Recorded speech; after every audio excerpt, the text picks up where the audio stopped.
ko tiambongo te yango biso to ko signaler mu ko tombolo aigle alande la makamwa santé universelle wana mama santé universelle wana yeba déjà mbongo ezalaka parce que bolanda ki même banque mondiale autu ko pesa ba mbongo par rapport pona nini yo pona santé na biso mais na yebisa yo ba détourner ezali autu ko kabola ba oyo to bengi ba nini yo to bengi ba voilà ba to kabola même na banda ya bazolia yo soki omoni inspecteur aye atuni osala bana première alakisa yo nombre ya bana mais omona ye apesase akomande même 10 3 ou bien 4 yaya sotala yango même na wenza azoteka yango soki tolobi papa chine alingi ete aya kosala audit yaya okomona mosusu balobi o ezali oyo tobengi bazolandela oyo acharnement bazolandela yango se na se combattant tokoyebisa yo biso na bino twali na droit ya koyede muku ya tombolo idps viva yaya muku ya tombolo auti kopesa longonya auti kopesa longonya na papa Gilles alinge te yaya fo kosumeli muku wana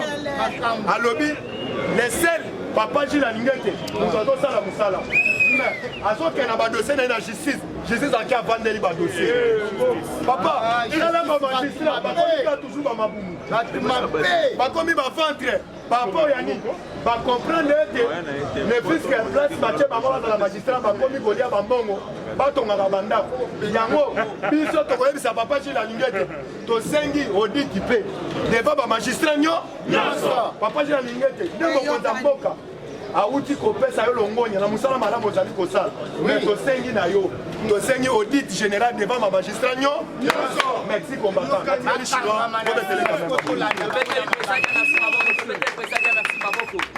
IDPS viva! Viva! Donc c'est slogan. IDPS viva! Viva! IDPS viva! Viva! IDPS viva! Viva! Viva! Viva! Si c'est que le suprême national, Félix président de la République, les peuples d'abord. Fatih Berton. Bonjour. Bonjour les sous. Fatih Berton. Fatih Berton. Mukishi Berton. Mohamed Berton. Mukwatomolu Berton. Yaya Nsuba Bilumbu be. Oboy Fati Olo. Fati be. Mukishi be. En tout cas, Soro Zoé Babeto, landa discours à l'OPI. Le président le plus costaud du monde be. Le président le plus géant du monde be. Le lion de la tribu de la République démocratique du Congo be. Moula Kwasa be. Nsuba Bilumbu be. Swamambu be. Beteli Mukwatomolo.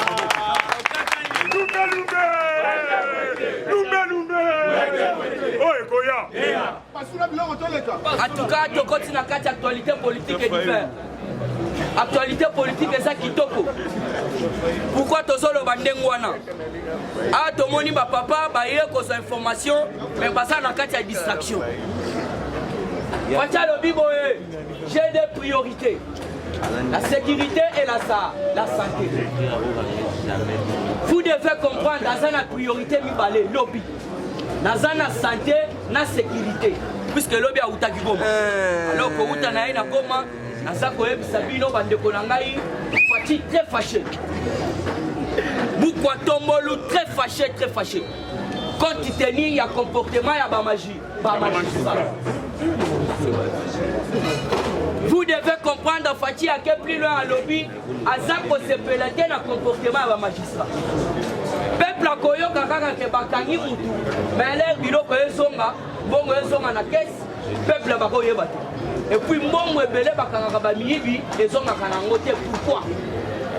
Nde yamana boko comprendre, bozela, au moni conseil des ministres alelo. Nde boko yo ka ba grande décision de kopima. Conseil des ministres alelo. Il est paix, c'est vivant. Il est paix, c'est vivant. Le continent a actualité politique, justice. Maman Rose Mutombo interdit toute visite dans les lieux de détention. Alors, cela veut dire quoi? Donc, c'est dans le but de lutter contre le corona. Maman Rose Mutombo, Azali, ministre de la Justice, a péquissé Batou, Bakende, na prison de Kota la Mandego Bakangami.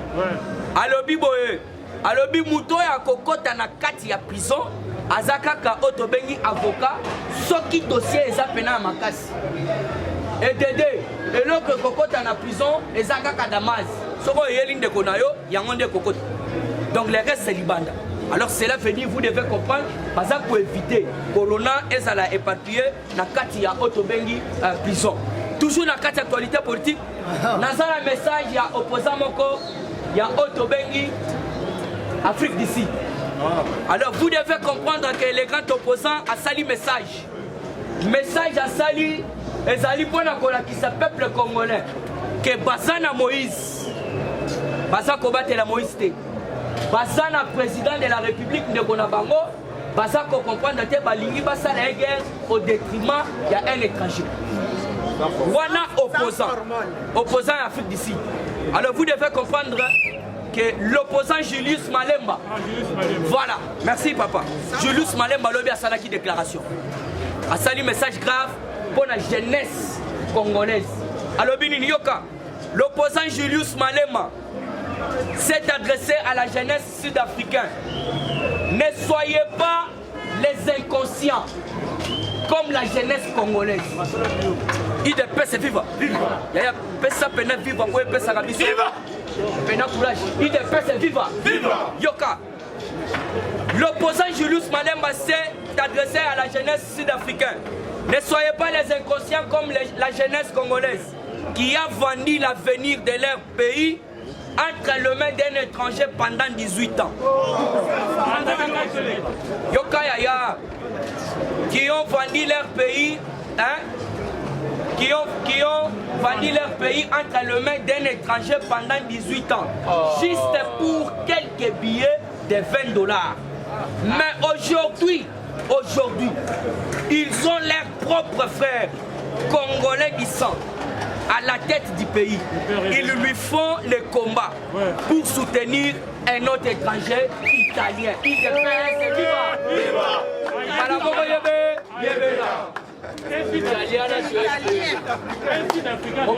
Opposant sud-africain. Alors, Vitala, les lobasana ne connaissent pas ya makila. Bandeko na bango propre.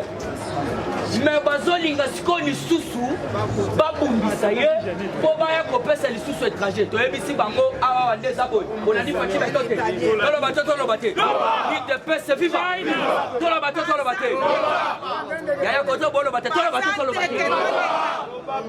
pourquoi tombola lobi boye yoka alobi le respect ou soit le délai il y a tenu à élection et ça la peine à respecter Tamie, elles allaient respecter Tamie. Pour que ne votent dans la scène, puisque moi le président, je ne suis pas là. La scène.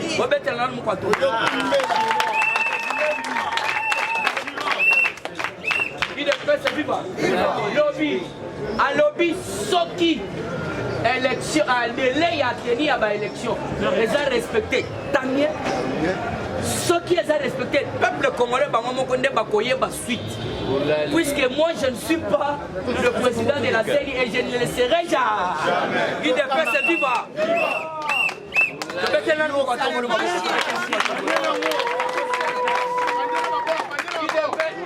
Yoka, Yaya Ezaboye, on a mis tout ça pour l'élection. Pour moniter Martin Fayos, à Keno Koutanana Kabila, pour Baluka, candidat commun. Dans l'élection en 2023, vous entendez là, à lobby très clair, à lobby, elles allaient respecter Damien, elles allaient respecter Damien, peuple Yemoko, à koye ba suite na yango. Alors, Awa, Naï n'a président de la CNIT et je ne le serai jamais. Toujours la carte politique. Voilà, il faut que la décision ou soit ba Otobengi Fatin Denga comme qu'on répondre à la journaliste. Makambo dit pour Molandite, il de paix c'est vivant. Tolo bate. Fatin Makambo dit par le bibo ngai natikali ko sombela député ta moko dit paix. Ndenge bazawana bango moko ne bakofuta bambongo ya badipu wana. Alors comment corrompre 500 députés?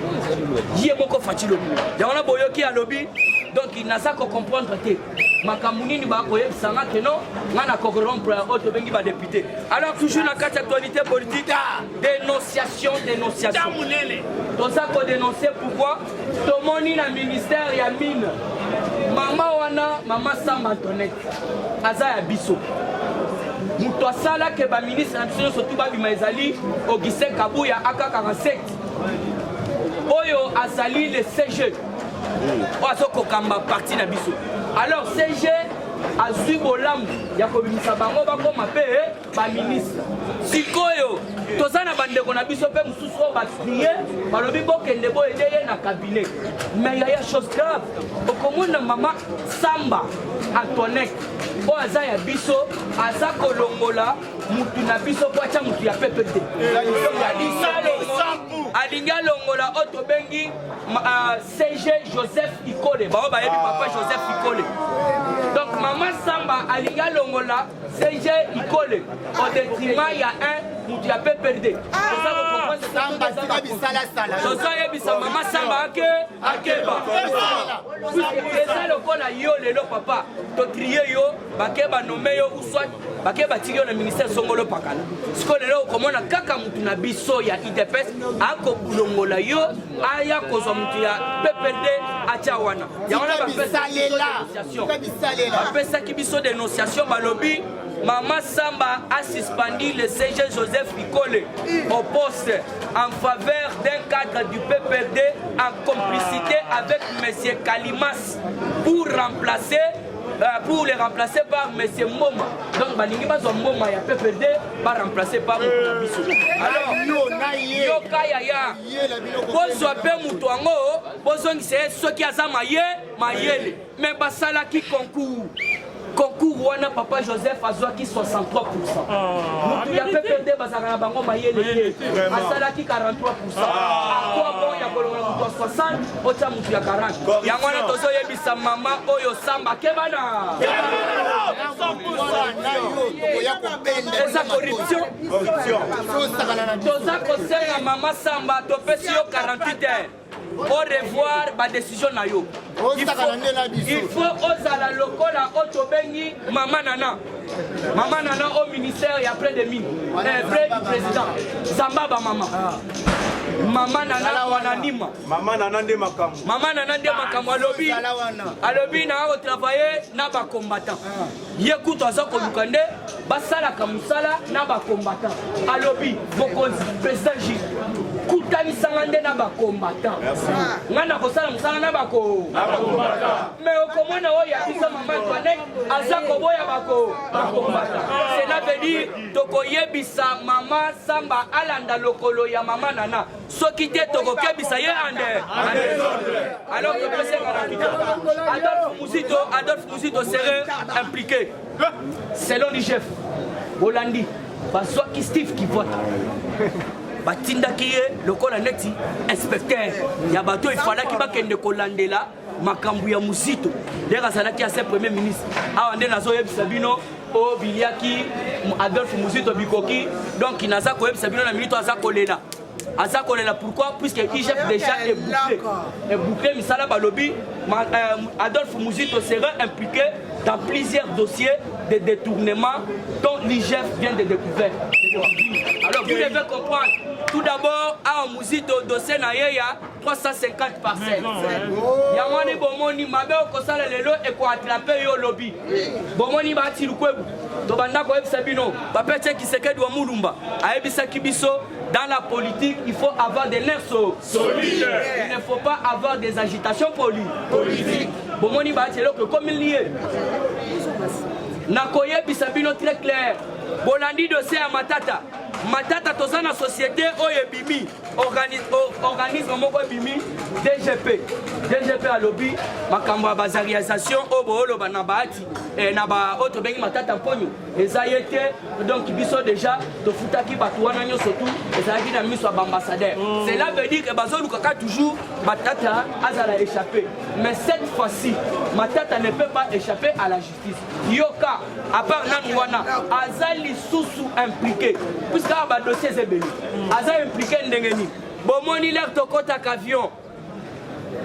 Nous tenons surtout à avoir des chances. On va tenter au Rosoya. Il dépêche, c'est vivant.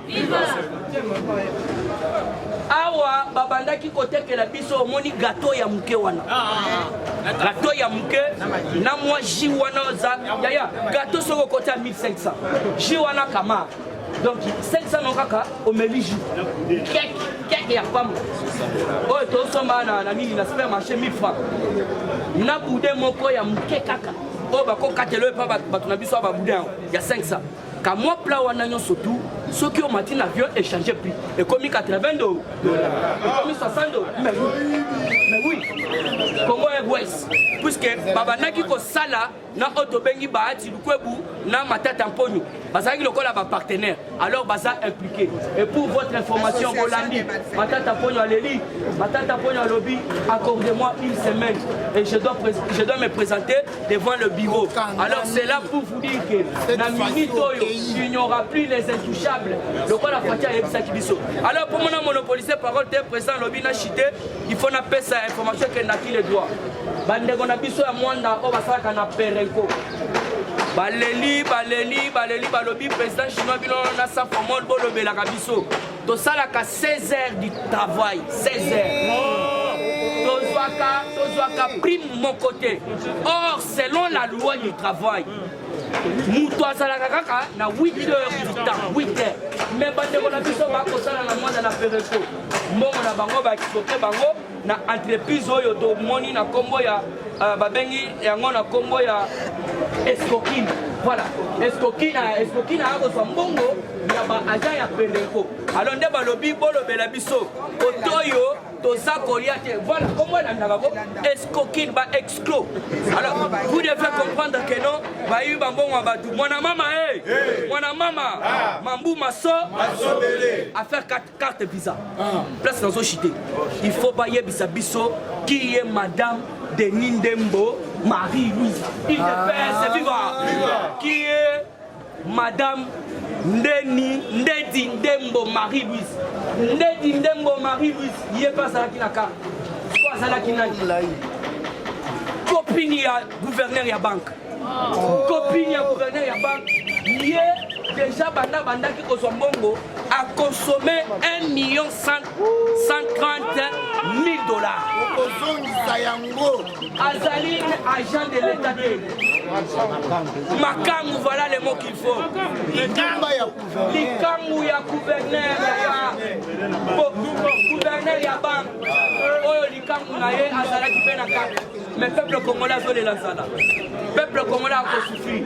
Yaya naza ko sabino na mboko yo Fati aye pour sauver mboka. Fati aye pour sauver mboka pourquoi tala bato bavanda sakana na mboka na biso. Bomoni a Moïse Katumbi aleli 5 camions interceptés. Ah ndeza boye Moïse Katumbi tout la mwisi yaza. Makampe ba élection ba uti ko yebisa bino. Yaya on a chité naza lo baboye. Bato wana nyoso tu ya FSOSO.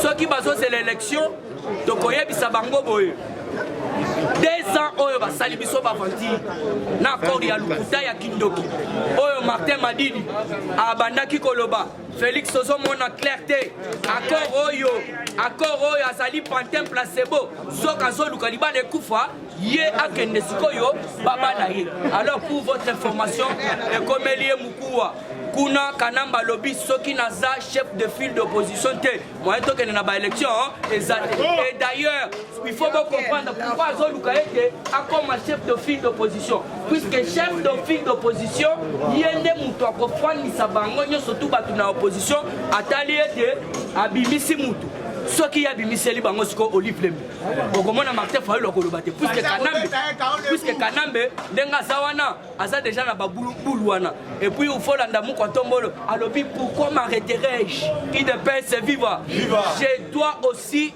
aller jusqu'à ce que Nassili Sao Tobengi puisque alobi j'ai une vision et je dois la concrétiser. Yaya vision basala kango 2 ans basala kango 3 ans c'est vivant Fatibe Mukishibe Omaibe Mukwatombolo Yaya 100% des pères et des mères aimons-nous, tenons-nous main dans la main, soutenons Fati, c'est notre frère, c'est notre sang. Bokoyoka omoni bato surtout abanda loba biloko kitite tika bango nazana mutu ake déjà na parler dans lobby oui stock à liboso ezana nwana na ngambo a parler de la nation bokende bokokanga biso sikoyo formol bokende social eba tokola ti tokole soki bosumi ya mitalibi Avant de kotisa président Moussou Abengisi, président Azaka na message. Ya kopesa. Yango biso to ko soutenir papa Tassonga Mukuta. Azali o to ben candidat na biso na mouvement. Boyete combattant. UDPS viva. Viva. UDPS viva. Viva. Merci d'abord Nanzambe qui m'a permis tout le monde. Et puis merci à président Gilles. Autre Kabona il est très tard lobby à 23h moins na banda. Alors que dans donc des compages beaucoup dans la président parti l'union. Combattantes et combattants. Nana yeli bino sango ya mupié. Na sepelaka na combo ya parlement où on est 15e fois dans l'écart. Depuis que l'opposition sur la marche et en compte la Ligue des jeunes de les cadeaux par Rangé. Francis Lukunku, c'est l'un des communicateurs du parti. Bandero Nangaï, tout traverser une situation difficile. Combat parlement à sans formol. Alors faut éviter à pas formol. Là c'est la première mise au point. Message Nangaï est aboyé.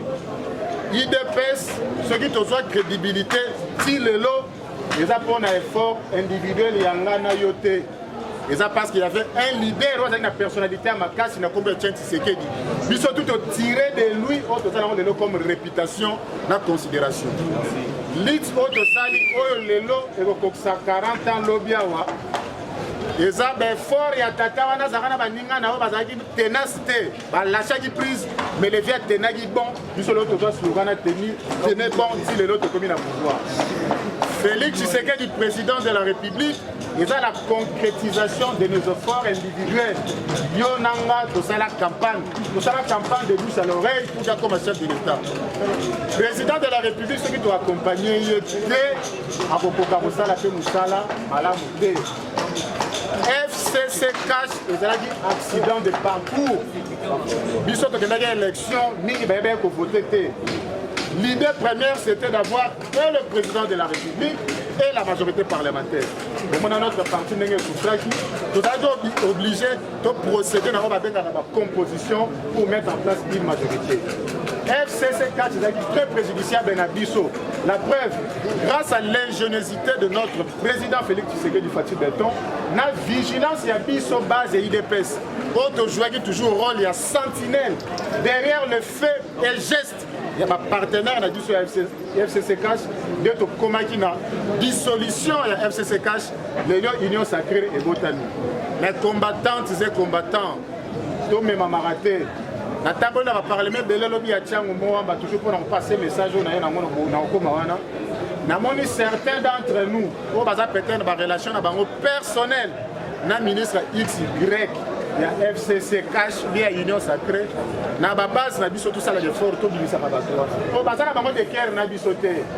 C'est des opportunistes. Arrêtez de diaboliser nos enfants à maison pour des petits erreurs. Mutaza Monsanto Wazate. Il y a certains combattants qui vont soutenir bateau ba outil libanda pour pas diaboliser bananda tout ça là à côté. Dans le Bible pourquoi Union Sacrée, chef de l'État, ça dit discours à 6 minutes. Abiba bandi au FCC dans la révolution à Bamote. Donc il y a Union Sacrée. Ils sont tous au compagnie chef Union Sacrée Botani. Mais pas d'autres, on a d'abord la carte Union Sacrée. Bazana Bagenda. On peut donner un exemple à Moutoumora Moïse Katoumi. Moïse Katoumi, c'est un partenaire, il faut tout respecter. À part la carte Union Sacrée, c'est bon. Oui. Mais Union Sacrée, on va comment en otage. Union Sacrée, c'est un fait privé autant FCC, autant KHNI. Congo est un bateau à sa politique. Biso tozaba militants, combattants IDPS, il faut respecter pour opinion à bateau. Au nom de quel principe nous trouvons dans la carte de l'Union Sacrée, il faut avoir des décisions où c'est contraire à l'intérêt général. Pour permettre de monter parce que Biso IDPS Félix Tshisekedi mort le baguette en sénateur. Alors moi en tant que chef de l'État, je sors d'un moule démocratique. IDPS to bête histoire état de droit dans Mboka Oyo. IDPS to bête histoire et liberté. Mobutu Namboka ndeko régner en roi. Notre pays fait comme un état démocratique. Donc pour ça, c'est nécessaire de Libanda. Moussa a s'entêté au Tindikié. On a mandé foyer de Tché Libanda. Les longs solo l'objectif est ça. Donc concrétiser la dénomination. N'a pas la dénomination. Il y a parti de Bisso. Les progrès sociaux. N'a pas de Chinois qui a dit solo. Social. Oui, c'est un des éléments pour la démocratie et le progrès social. Il faut bien que ça la Rokita. faut couverture santé. Les chefs de l'État le Bessalama. Gratuité et Kende. Banzela et Tongama. Ils ont toujours la chance peut-être d'accompagner la contribution à partir de l'intérieur. Congo, profond comme il a l'intérieur et à Congo, dans des groupements et des mandats sont souffrir. Dès que Moïse a tout le monde sur les gouverneur, il y a Katanga, avant Bambon, on a eu ministère et mine, et un ministère stratégique, deux messages sur la chef de l'État a sali confiance dans mon combattant, a nommé ministre. Bandeko, moi, je suis chrétien, je suis Christo. Baboti nanga bateisanga soko moni mundinga pambola misepela. Lobi ndeko if beaucoup na zalaki ministre le ba reconduire lobi pe ozalaki. Biso depuis to soit pouvoir na to salate. Moi personnellement. Mais na beta ali bakute par bandeko ba osana ba cabinet. Président si to zaki na lela koti na cabinet. Le panier circule de tour d'un chacun ya mutu na mutu et koya. Bandeko. Ceux qui moko na biso za premier ministre, on n'est pas censé en combattre. S'il y a un problème, toyeba de comment to sala mabe pourquoi donc de faire rien. Mingi bazana déficit d'information bazo fait qu'il ba fausse information. Na beti solo ya ministère a mini pourquoi. Budget na biso ya Congo. Ce qu'on est sur le 100%, bah effort mingi ya centaine à yango et outaka na secteur ya mine. Chef de l'État encore ministère et zongi la biso et zongi la biso et zongi la biso IDPS a pesi yango na maman Zambia. Mais ministre ya mine ou azana contrôle ya cadastre minier te aza étiquette. Cadastre minier ba onde ba kabolaka ba espace ba carré pour que yo exploité au foot ba pourcentage sur les bénéfices réalisés et qu'il y a un trésor public, l'État a dispatché de manière équitable, il y a formé richesse. Mais notre ministre Yamine a des difficultés. Pourquoi? Joseph Kabila a dit que maman Sifa était mon bas de Olive. Félix Tshisekedi a dit que maman Martin a fait docteur Tshisekedi mon bas la maman Denise. Constitution à Congo, le président de la République a une institution. Moutouana n'a pas une institution. Nous avons 4 institutions. Il y a Liboso, c'est l'individu président de la République. Peu importe comment on a eu. Il y a la présidente Gilles, il y a la chinois, il y a la Yo. Je suis comme président de la République au commis d'institution. La décision non sur besoin. Osala, qui est censé exécuter. En décembre 2018, nous sommes tous emballés dans la fièvre de l'élection. Donc une élection, Félix Tshisekedi faut gagner. Mais Kabila sont gérés pendant 18 ans, ils sont malins. La petite machine va dire, ah, Chada a réussi à l'écarter. Mais comment tu vas assurer la barrière garde là-bas? Kabila a procédé à un certain nombre de mises en place dans l'entreprise de l'État. Dans le secteur, il y a 4 ordonnances. Ordonnance ont posé problème, mais ordonnance numéro 18 par 038, il y a le 27 décembre 2018. Joseph Kabila a longoni M. Jean-Félix Moupande, ou directeur général de la cadastre minier, a remplacé une dame, Maman Chantal. Maman Ana, Azamutu ya Kivu. Jean-Félix Moupande, Azamutu ya province, Morosongolo na Osana Kombote, c'était la province, on a bazar Babeta Libakoute. Tant que l'ordonnance soit bimi, Jean-Félix Moupande, où la province la salle clique n'a pas vendu l'habité. De Kabila a privilégié à Kivu. Encore ministre de Mine Nazaraki à la province na Bango. Basali pression à exécuter l'ordonnance ou à la tête. Batika a notifié à Longo Akei. A commis député national. Tant que Bissot a gagné avec Félix Tshisekedi. Bajoui ministre en finance, comme Matamo l'a bien. Arrière. Alors ça l'intérim. Yé, a beau qu'on notifié.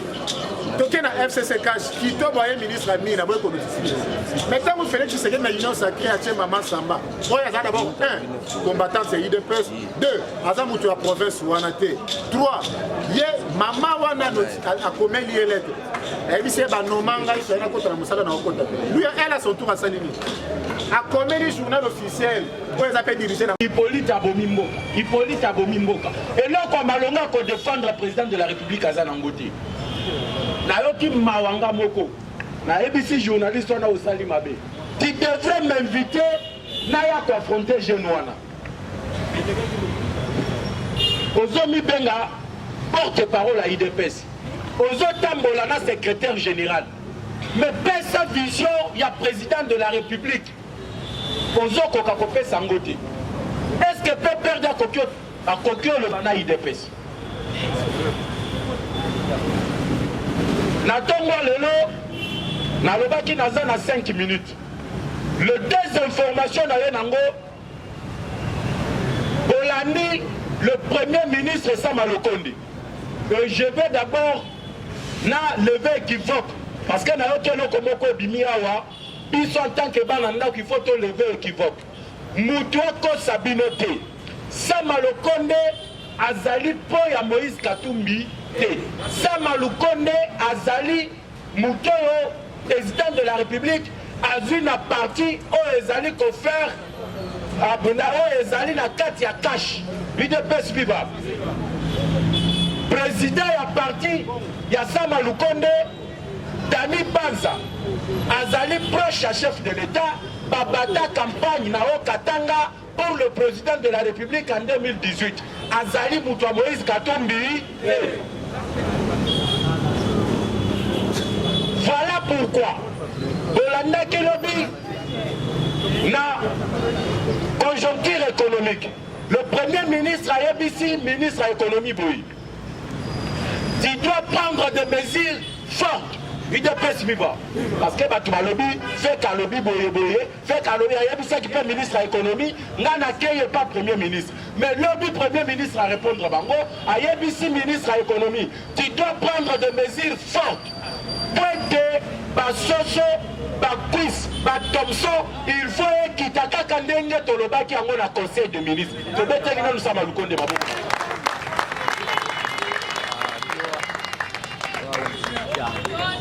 ABC Bango, il faut qu'il t'attaque quand il y a Tolobaki. ABC ministre à l'économie, bah prix, il y a avion, billet d'avion, il faut qu'il t'attaque quand il y a Tolobaki. Donc, Moutoko Sabino, t'es. Sama Lukonde, jusque-là, Azali Mouton, Azali qu'on travaille dans la vision et chef de l'État. Parce que tout, le chef de l'État, Zoé Bissaye, Yango Azali Kosala. Deuxième point, parce que Ngonga Itikali Mouké, je dois chuter pour le président Moustapha Zoua parole. Le chef de l'État est de retour. Il ne peut suivre.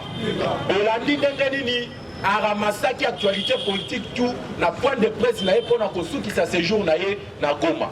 Mais kozonga la chef de l'État awa. Bolandi Martin Fayoulou qui kaya bin Karoubi. Baloba Fati banda kenda États-Unis d'Amérique, batikala koyamba été et pas président américain. Mais comme ya Fati beto lobby na pourquoi na 20 heures à recevoir invitation spéciale, il y a Joe Biden au Azali président des États-Unis.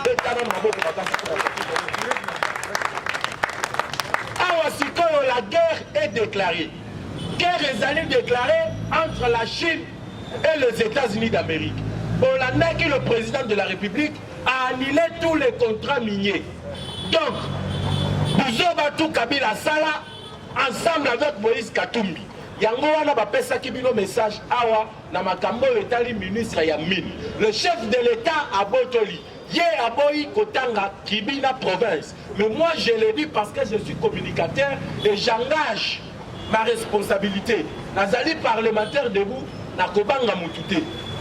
Depuis 2006 tina 2018 ministère ya mine babandaki okamba yango et pas bakatange. Une pêche vivante. Pour la vérité, les alliés concité Batou na haine tribalité. Bango ne babandaki okonza ministère ya mine. Et quand Fatia sali gouvernement union sacrée, a botoli bango ministère ya mine. Et pourquoi bango babandaki oluka ministère ya mine? Parce que bayebaki ba mafia o basalaki bango bakatange na Chine. Parce que ceux qui ont tali dans les grands lois là-bas. Le province ezali ko contenir ba mine belé na carte République démocratique du Congo ezali Chine nde ezali ko exploiter kuna mais troc to tanga biso tout classe to yebi que troc ezalaki moyen ya commerce dans le temps ancien oyo babandaki nga soki naza na fufu yo za na musuni yo pesi nga musuni nga na pesi yo fufu yango na Kabila signé contrat na ba chinois ba exploitaka ba minéraux mais bango ba tongela kabiso ba infrastructure mais na metuni depuis 2010 on va signer un contrat wana ti lelo infrastructure nini Chine atonga na kati ya République démocratique du Congo et là comme côté voilà le chef de l'État azwaki mesure ya koboma ba contrat tout ayebisi bango nous devons renégocier le contrat tango azongi lobi Joe Biden a bengi et comme masolo na kati ya mesa États-Unis a récupéré mine na kati ya Congo au travers d'un partenariat privilégié. Le RDC a signé les États-Unis d'Amérique. Le président chinois a tindipé invitation. La RDC peut être la cause de la Troisième Guerre mondiale. Parce que la Russie a ticalipé Simaté.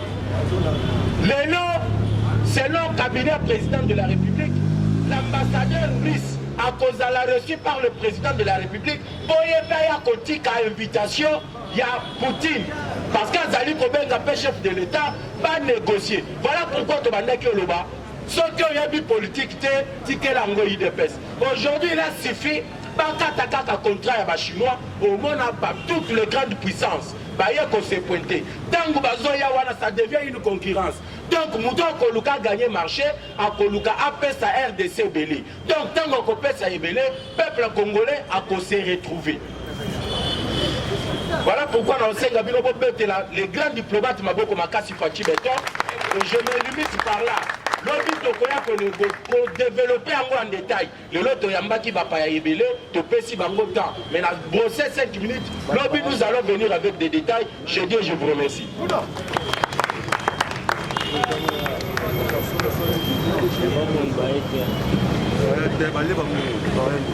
IDPS, viva! Viva! IDPS, viva! Viva! IDPS, viva! Viva! Viva! Viva! Chers combattants, bonjour à tout le monde. Bonjour, bonjour. Ok, merci beaucoup. Je pense que tout a été dit. Nous sommes au Lobeli Awa. Problème est en cannabis. Les Katangais ne veulent pas lâcher cadastre minier. Vous voyez que ceux qui ministres mine aux alliés, aux a nommés, mais aux a contrôle la cadastre minier, aux a pouvoir à miniter. Parce que le géomètre Yamine, c'est le cadastre minier. Le monsieur là au Azawana, c'est un grand milliardaire. Ali ko CDT, parce que ceux qui ont cédé, les Kabili, pour perdre l'union sur les cadastres miniers. Donc on récupère le code minier, loi si code minier surtout, et puis le carré minier surtout, Fachi a un contrôle. Mais qu'il plaît qu'il neige, le col a remise et reprise. Le loi est sous-souté, le lobby joue au projeter en ce qui est salémité, nous allons siéger cadastre minier. IDPS viva. Donc quand dit actualité politique reste dominée, intervient chef de l'État devant Jeune Afrique. Na oye les gars qui lobby devant top Congo na RTNC.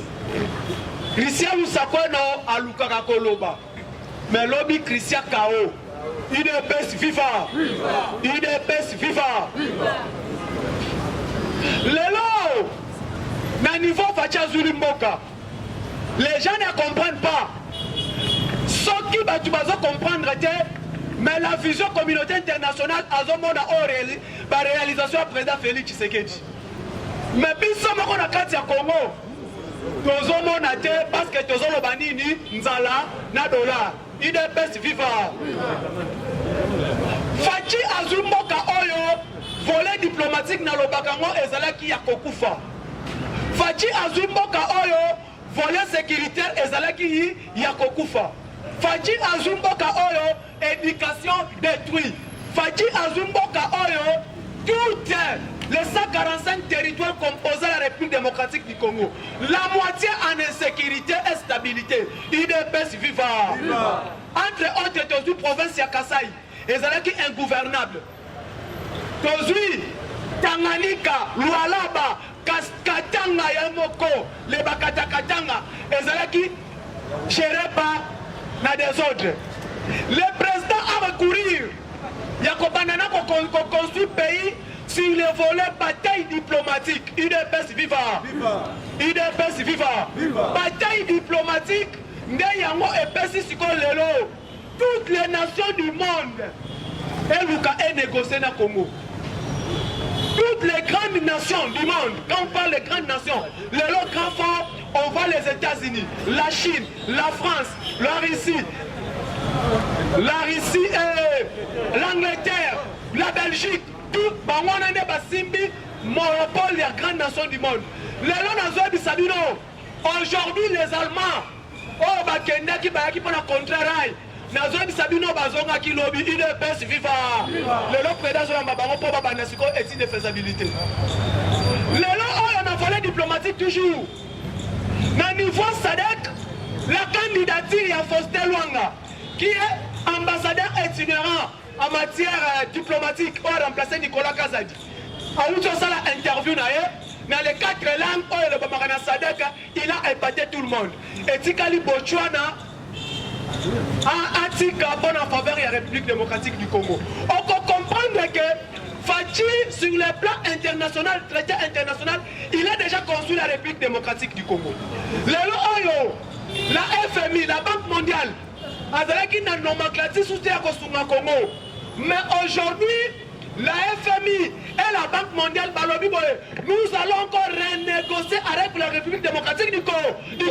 Suite, il y a la leadership, il y a le président Azawana.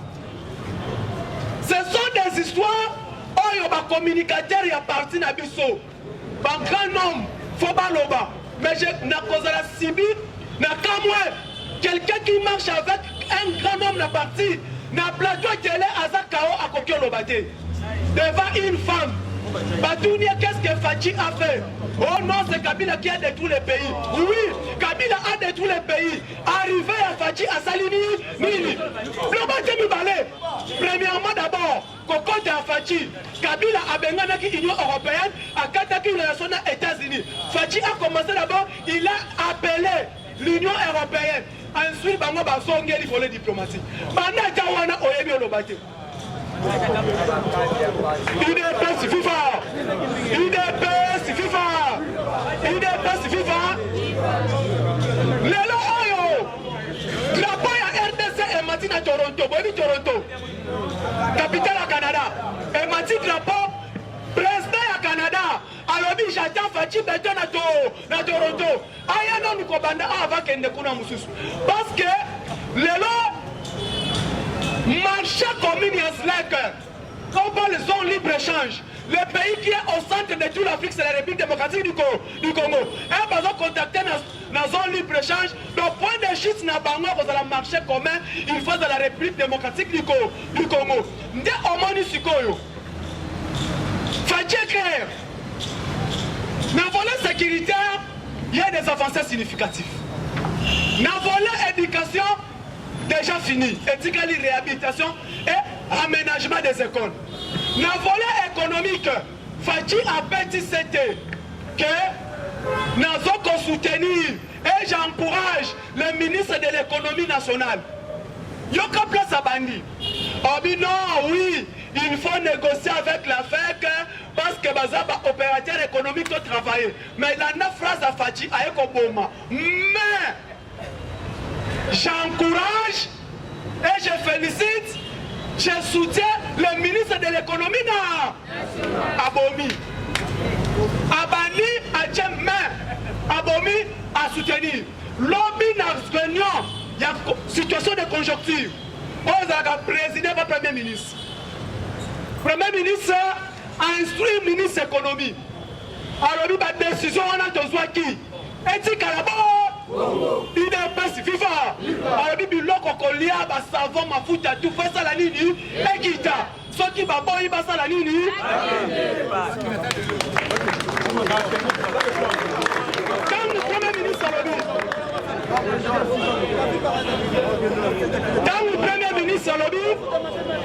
Bolani porte-parole, il y a rien de conjoncture. Son nom c'est monsieur Christian Mwando Simba, le ministre à plan.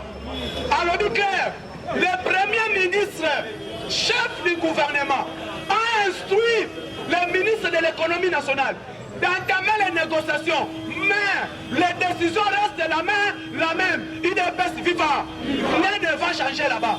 Kakawana, alors une devise, il y a Banque centrale. On te donne un bureau d'échange. On a un la Banque centrale. De 800 millions. Les lots RDC a salé accélération. Il y a devise d'échange de la banque à 2 milliards de dollars américains. UDPS viva. Dans combien de mois le gouvernement fait? 2 mois. Par contre, nous avons 4 parties devant la télé KO. Il ne sait pas quoi dire. Même gratuité enseignement à Kokyo Lobangote. Mais, il y a des nous qui parlent de ça Libanda. UDPS viva. UDPS viva. Président de la République, on a sa réalisation. Si allons-y, on a bâti la construction d'infrastructures. Le président dit clair. Maintenant, bataille est Covid-19, guerre à Est, et puis réhabilitation et construction des infrastructures. Aujourd'hui, bientôt, la route Mbushima-Ikanyanga sera reliée. Et Tikali, presque 60 km, on se laisse à la ligne ainsi là. À part Rwanda, de Mbushima à Mwanedi tout. Et Tikali, on se laisse à la ligne ainsi là. Le lobby égyptien va continuer. On a rebâti centrale photovoltaïque. Dans niveau de Mbushima, on est à 150 MW. On peut faire énergie électrique dans Mbushima. Le lot toujours égyptien. Bazar de Yanakati, il y a Mbushimai. Pendant la construction, il y a Port Ndomba. UDPS viva. Et ça toujours dans le Mbushimai. Mais on va demander un cadre, n'arrive pas à parler. Chers combattants, tout ceci c'est quoi? Il y a des gens, tout ça il va marcher. Mobile dégage. Bomba. tosali bamarshe awa ngai initiateur ya mikanda wana ongo bilakeni biso nane wario tosali bamarshe mais il y a des gens qui ont allé prendre des jeeps et des ketch et pas Gentili Ngobila mais nazobisa Ngobila clair qu'il sache les bakorompaka mutu mais bakorompaka nzambe te bientôt là tu vas pas partir dès que prenez qu'on lève ma mesure Parlement debout, État des droits, Union sacrée na balaba. UDPS viva. Ngobila doit pas partir. Baoutia soit battu, n'a pas catch. Tout ceci, Baba Tel Batouba l'Obalisou tout est pour Ngobila Kende. Ngobila Nchar, province mal. Depuis Ngobila Koti, Ngobila Soka Bandi Moussala Asili Sakamote. Ayaka Tali alobi na bandi mais kosili sango et kosale maté allez-y voir Nzala Kikwiti depuis Ngobila a déposé qui première pierre babandi et Katana allez-y voir Bongolo il n'y a pas des avancées significatives où en sommes-nous avec une Mobeto voilà de Kolobelate mais les gens nous sous Obaliamba Ngobila parce qu'on continue à soutenir Gentili Ngobila je l'ai dit le 2-4 il y a Kabila oh etikali combattant photo Charlie Banda na ville à Kinshasa faut départ à Golden pour une Gentili Ngobila Yami Balé gouverneur à Banque centrale pour partir quatrième le directeur général du cadastre minier c'est lui maintenant qui cherche toutes les carrés miniers ceux qui battent balongwete donc gérer minité maman Toilette Samba aura toujours des problèmes ndé homoni volet diplomatique Joe Biden est clair. Maintenant, j'ai eu quelqu'un, je dois collaborer avec lui. Président chinois lobby, on doit renégocier le contrat signé avec Kabila. Kabila n'a pas signé contrat avec la Chine. Qui vous dit que Kabila a signé contrat avec le gouvernement chinois? Nani a mon gouvernement chinois a signé contrat avec Kabila. Kabila a signé contrat avec les partenaires. Kabila a signé contrat avec les entreprises de la Chine, non avec le gouvernement chinois. Kabila a négocié contrat a dit Vital Kamere a signé contrat. Parce que pour votre information, projet à Kabila, il y a 5 chantiers en 2006. coûté Mboka 15 milliards. Ce contrat a été signé par le professeur Samba Kaputu. C'est lui le maître à 5 chantiers. Et qu'est-ce qui s'est passé? Entre elle et Katanier, Monique est fort, tu peux Azamala Mouté. Parce que, Samba Kaputu et Kamere, Bahaki Nabaguer. Kamere et Mofa Sakani, ce sont les deux fondateurs à PPRD. PPRD, c'est qui partit à Kabila. PPRD créé par Kamere et Mofa Sakani. IDPS FIFA. IDPS FIFA. Nde omoni le Katanier, Baboyaka Kabila contre la PPRD. Ce qu'en 2006, Kabila a postulé comme indépendant. Kamere et Mofa Sakani basali parti na bango bord na bango. Ba créé bord na bango, basali fort. Kamera bimini. Mais le col à les Katanier, balobi non. Bato est photo tcha bango ni banda, ils ont fait fort balongoni Kamere. Aujourd'hui maintenant, Babomi Samba Kaputu, Katumba Mwake pour remplacer. Et c'est Katumba Mwake qui disait tout le monde a PPRD. Même n'a pas Kabila. Katumba Mwake parle Moutakoloba, Azate, alléluia, amen. UDPS viva. C'est Katumba Mwake qui a placé tout. Mambadjaï Bakod Minianion surtout Oyo. C'est lui parce qu'on lui appelait les tout puissants. Maintenant, un bachadar Ibaïa doit Est. Alors dit non, arrivé matin d'Amponu. Non, faut se débarrasser de Bakatanier. Bisope, Bato Est, tout ça, Nini, tout régler. Le corps de Baboya qui caméra, Bisope, Toye, faut te boyer Bakatanier. Quand maintenant Chadari a vu monopole, il avait perdu. Le lot, Oyo.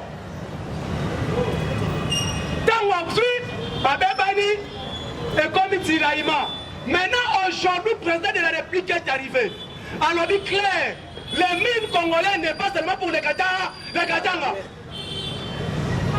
Fachi maintenant commence à travailler. On a signé sa problème, il y a contrat 5 chantiers. Kabila 5 chantiers quand il a joué. Parce que monopole, cartographie 5 chantiers, sans Makaputu Babomaki, en 2011, Kabila nous ramène les contrats révolution de la modernité. Vous voyez bien l'histoire, Rwanda. Révolution de la modernité. Kabila nous a montré que extra route. Oh, écoute, ma route, on était signé ça. Mais Kabila Tchalabisoango a accordé 100% si Raïs. A Elviso, très moko, TGV. A Elviso, métro. A Elviso, avion moderne. Bateau. Oh, il y a révolution modernité avec contrat chinois. Tout le monde qui a mort. Tout le monde a mort. Mais Bongo et Bibi. Ce contrat a été négocié avec les partenaires. Mais Fadji, quand il arrive, il a commencé 100 jours avec les Congolais. 100 jours et ça n'est pas Congolais. On coûte à OVD, office des routes. Maintenant, Fadji maintenant fait quoi?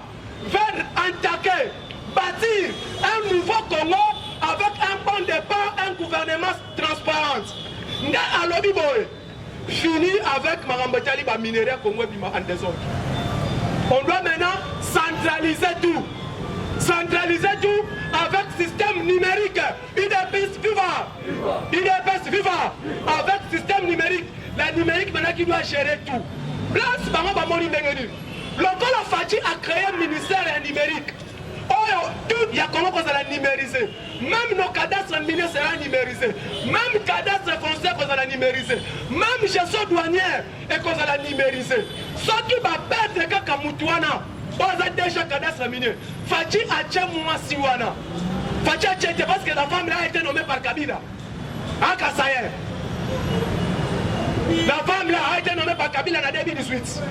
Parce que là, on qui qu'on réhabilité, qu'on passe ses fonctions.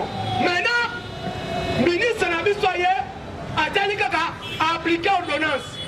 Entre autres, les Katangé, le col a proche Katumbi, proche Kabila, Katumbi c'est Bazoboya. Par contre, il faut influencer le Premier ministre. Mais c'est le Biboy. Bakita, Bamata. Ceux qui vont acheter ces jours à remise et reprise, ceux qui vont boyer, l'UDPS, va siéger cadastre minier. Aujourd'hui, Fadji a bâti le corps sur le plan international. Fadji a bâti le corps sur le plan international. Beaucoup de monde a 10 doutes. Novembre, la réalisation. Au moment où tu vas changer, tu vas changer. Kalamingite, bakobeta bangote bakolongwa na nzela. Bango moko, parce que devise comme appelé la banque centrale. Bango moko balingi bakima. Bokomona bakofanda boye, aye toute la journée à changer $200. Babengani était à Kimi. Parce qu'on a dit lobby réserve, il y a un taux de change la banque, c'est $2 milliards. $2 milliards. C'est comme opérateur économique. Il faut maintenant aller où? À la banque centrale. C'est comme que la banque centrale a $1 moyen à qu'elle ne continue qu'à franc pour les athées. Parce que le président dit clair, tout investisseur qui doit venir investir au Congo, son capital doit gérer à la banque centrale. Mais au moins, nous sommes la ministre économique de Mossad. Tout doit maintenant loger où? À la banque centrale. Au moins, opérateur économique de ce Congo. Au moins, on a besoin de la poche. Au moins, on a un chiffre d'affaires, il y a $10 millions. Mais la banque, la bino a $100 000. Et ça l'a bon côté. Or, tout qui vient investir au Congo a déclaré qu'on a capital social, et a déclaré, soit capital Brits, et a déclaré, et fait dans la banque centrale. Les chers combattants, restons mobilisés. Soutenons notre président de la République, qui est champion, lobby Christian Lusakono, président Tounier. Au senti, président Tounier, Christian Azangi réponse. Tounier, ma question Siri. Mais tu as déclaré un lobby, tu as compté dans mon zindo, il y a le rapport, il y a Christian Lusakono. Merci beaucoup, chers combattants. Contrôlez. Merci beaucoup de Bolanga et Papa Dissango. Je vous sais, ma cœur était en Yémen, quand même au procès, information actualité de l'eau. Nous devons soutenir le chef de l'État, nous devons soutenir l'action au parti à lancer, nous devons soutenir Maman ministre Nabisomi, qui va matérialiser les prises de Kosalema. Le messieurs là va partir parce que nous soutenons, nous voulons que le président ait un monopole pour contrôler le cadastre minier. Nous avons fraude, nous sommes pas mafia de Salem. Merci à Bandemonia surtout, Bandemonia surtout, au Bazali Bandamboka, au Banatati Amboka. Et nous surtout, nous va soutenir le Parlement de nous. L'état des droits, nous sommes très contents de faire pour soutenir le Bisso, pour Tchabisson, pour avancer dans le salaire à partir de nous. Numéro n'a plus de 143, 89, 86, 52, 097. Plus de 143, 89, 86, 52, 097, j'ai dit, Président Macron, Ayaka Awa le Congo, non, Sarkozy, merci. Sarkozy Akawa, au Rwanda, RDC, Bakabola, en richesse. Il y a aucun chef de l'État très sage. Alors, il y a tout Sarkozy. Azan, Nabomo. Soki, Akolobani, parce que Sarkozy a détruit RDC. Maintenant, il y a eu Congo, ça va balkaniser. On est ici, nous voyons, ma caméra venue. Après États-Unis, lobby Canada. Baté a été dans la liste noire. Comme groupe d'État islamique. Il y a des gens qui ont détruit le pays comme une agitation. C'est comme les Camerounais, ils politent qu'un homme et comme au niveau du département d'État américain. Parce que le secrétaire d'État américain Antonio il ne peut plus voir. Alors, les États-Unis, administration John Biden, ils ont soutenu la vision du chef de l'État. C'est comme l'élection est allée. Mais après l'élection, il y a des Rwandais, des étrangers, des Burundais, des Congolais. C'est comme le recensement général biométrique. Aussi, le qu'on a eu après. Oui, comme on a eu Béa Tumba, Kende, comme on a eu Kazaki, comme on a eu Moudim, comme on a eu Miyake, Kende. Oh, c'est grave. Vital Kamere, Loa, Kanini, le King. Olo, Olombe. Bakambese Bele, on a fait ça. Il est fait, c'est plus fort. Ministre Rami, sur le lot, parce que la tête de ministre et dans le secteur Yami, il y a des détournements. Semaine où on a 5 millions. Et où il y a Bumbashi, et quand il y a Soubanessa, et qu'il y a des amis. Source, les alliés à Soriano. On a vu que comme on a Soriano, Yende, nous avons un camion. Mais pour s'enrichir chaque jour, nous sommes à pauvre. cette fois-ci Congolais a changé bango tout mukamata na makala lokola mokonzi ya mboka aza d'accord te na comportement ya Sénat mpona kolivre matata bono mpona kosukisa UDPS viva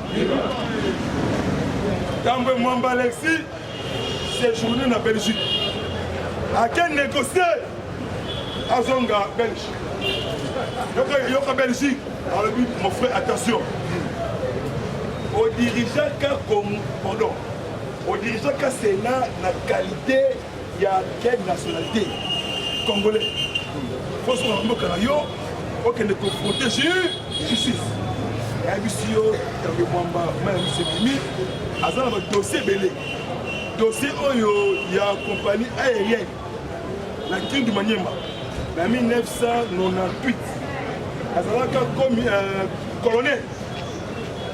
colonel na SD Goma dossier ya Sénat dossier ya Maniema azala ba dossier ebelé et pas Kabila même Isani même Kiti même Mbetu bango tout na makala merci vraiment même moral lobby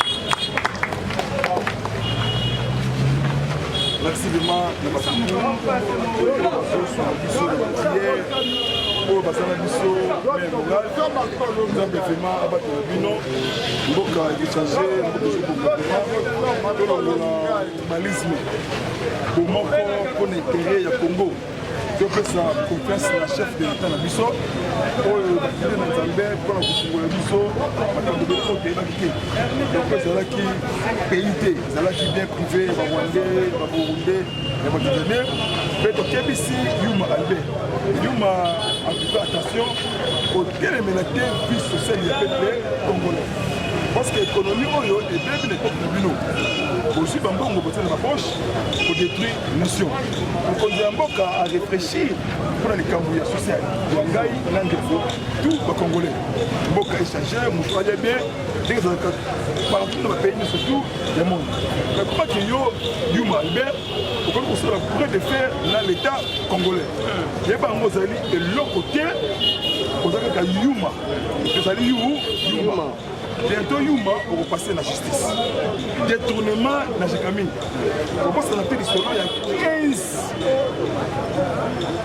15 filles ya Yuma oyo bimaka na Jekamine oyo ke komona na Iran oyo babomaka Suleiman général iranien na Afghanistan toyebi ozala badossier belé tokomobiliser biso tout to marché pacifique mpona korevendiquer Yuma akende na prison ya makala parce que Yuma ayibi bamillion te bamilliard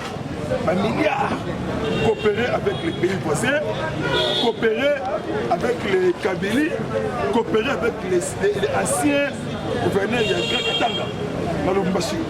Même si la mission va minérer des îles de Chico, Lobwe. La Sengi n'a peuple tout étendu au Congo. De mobiliser comme un seul homme. De multiplier vigilance. Parce que tout ça va tout parce que les diables de Tasmania, parce que les sorciers plus que démons. Donc, parce que nous avons une mission pour créer terrain. Parce que Gentili Ngobila, nous avons un bon satom qui était. Nous avons la vision de Mokonzi Mboka. Nous avons la vision il y a des Rwandais, des Congolais étrangers. Que ici, Ngobila Boy. Quand la militaire vous sera interpellé, la justice, un coup militaire. Le problème il y a eu ça nous est retombé matin pourquoi parce que Clotine ils ont matin Matiti ils ont le côté même architecte même ba maçon parce que ma banga babu kati de l'eau ils ont salué dimanche parce que Azali Maningo Bila Azali espion majeur il y a une politique Kanambe pour détruire vision du chef de l'État. Deuxième, pour écarter les électeurs, il y a Fati Beton en 2023 la province de Kinshasa.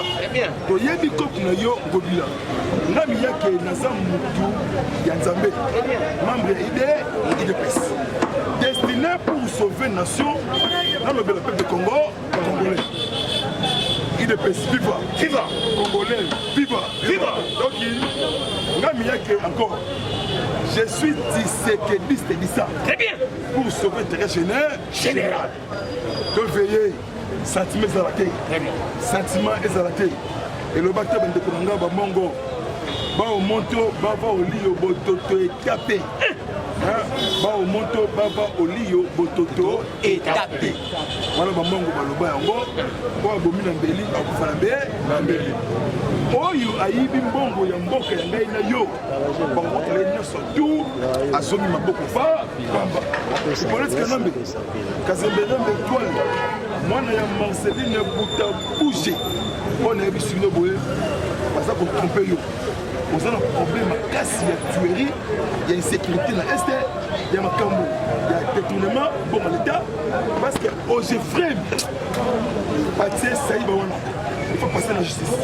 Comment que, imagine-toi, comment que Mbongo ya Ogefrem et que les officiers militaires tanzaniens et ça là wapi c'est que ça là qui était privé mais à l'époque quand on a opposition qui est tanzanienne vous avez vu comment on a eu numéro 4 avec un combine à Makassi même si on est comme artiste les musiciens mais à 10 cartes qu'on dénonçait état qui opposant à l'époque député.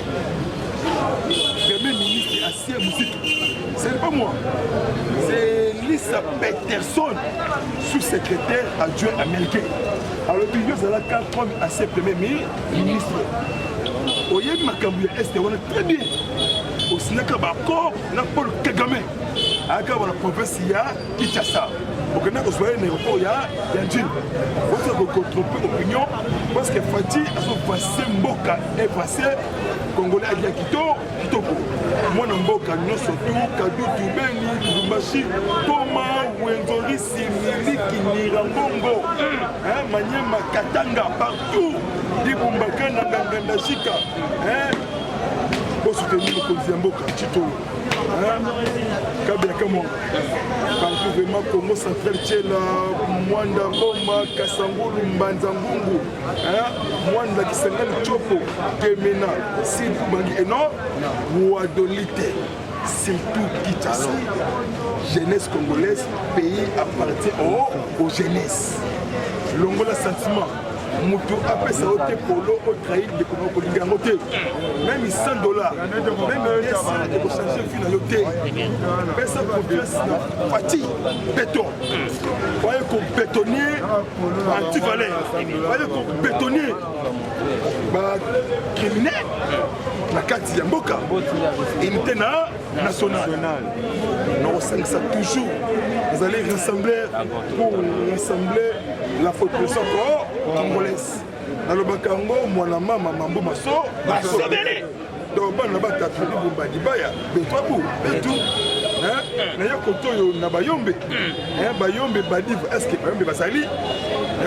Mais il y a que Pangeno, Ziboula, Maputo, Moua, Bayombe, Mbotenu, c'est ça. Congolais 100%. Naya Kotoyo, Katanga, Watoto, Katanga, Amujambo, Jambo Sana. Naya Kotoyo, na Idiofa, Kipiti, Papa Noumou, Ebwenge, 100% Congolais. Équateur, Losako. Comme là, il y a français, allez langue parler. Je vous assure, vous bientôt, par adopter l'Ingala. Et comme langue internationale. Fatih Béton a eu une mission divine, la paix, sécurité et développement. Ce qui Belgique a dit à cette occasion, c'est dit que tout le Congo, ce que le Congo a commis ma classe la spiritualité. Très bien. Parce que eux, ils ont eu le 30 juillet isolé. Parce que y a 61 ans, 40 ans, ils ont eu souffrance, il y a des juifs noirs, des juifs en Égypte, en Israël. Il y a 20 ans, ils ont souffrance. Il y a des Rwandais, des Congolais. Il y a un an, ils ont développé la paix, la sécurité. Pour moi, qui affiche, il y a Fatih Béton, la campagne électorale. en 2018. À ce numéro, ça dit beaucoup. Bon, ça dit beaucoup. Parce que le premier ministère, comme la paix, sécurité et développement. Le cas de M. Mec Amer, il faut les cap. Le cas de M. Mec Amer, à l'objet, fermeture tous les frontières stratégiques. En tant que Rwanda, na Uganda, si on bat ça, le groupe armé tout naka, ceux qui Kagame qui mis bango na yo, comment? Merci vraiment, mais mon numéro c'est WhatsApp. Mon ben tu peux changer sur le même Taliboka 097 pardon plus 243 0 pardon 243 97 360 50 14 sur WhatsApp au benga tokosolola bosundela ndeko na bino bocréer baentreprise boengager bacongolais no surtout bacombattants basala parce que bravo vraiment na badiaspora congolaise en tout cas même moral même esprit baba bandeko vraiment tribalisme ezala musika yofela d'accord merci au revoir et ciao